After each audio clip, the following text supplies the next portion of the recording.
تبكي ليلى يا ليلى يلا احكي ليلى يا ليلى ليش عم تبكي ليلى يا ليلى يلا احكي. ماما قالت لي يلا روحي على تيتا إلها أكلي يا ليلى بالسلة خبيتها وانتبهي طول الطريق اوعي تحكي مع حدا هالدرب ما فيها رفيق مليان وحوش وعيدا. ليلى يا ليلى ليش عم تبكي ليلى يا ليلى يلا احكي. قابلني الذئب وقال لي يلا يا حلوة نلعب قلت له هاي السلة لتيتا تاكل وتشرب لا ألعابك ما في وقت قال لي طب لمي الورود عجبتني الفكرة وصدقت وسبقني عدو اللدود. ليلى يا ليلى ليش عم تبكي ليلى يا ليلى يلا احكي. لما وصلت فجأة شفت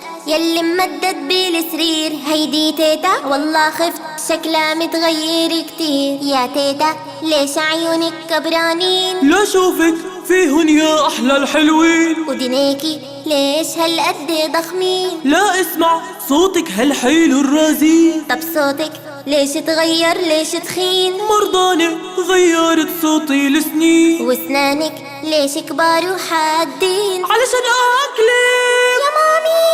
ليلى يا ليلى ليش عم تبكي ليلى يا ليلى يلا احكي. من البيت هربت بسرعة بنادي وبصرخ يا ناس صرخاتي يلي سمع الحطاب وبيدو الفاس إجا خلصنا من الذئب أنا وتيتا شاكرنا شاركنا الأكل الطيب فعل الخير ردينا. شو استفدتوا من القصة يا حلوين احكوا لماما وبابا ليكونوا مبسوطين. شو استفدتوا من القصة يا حلوين احكوا لماما وبابا ليكونوا مبسوطين.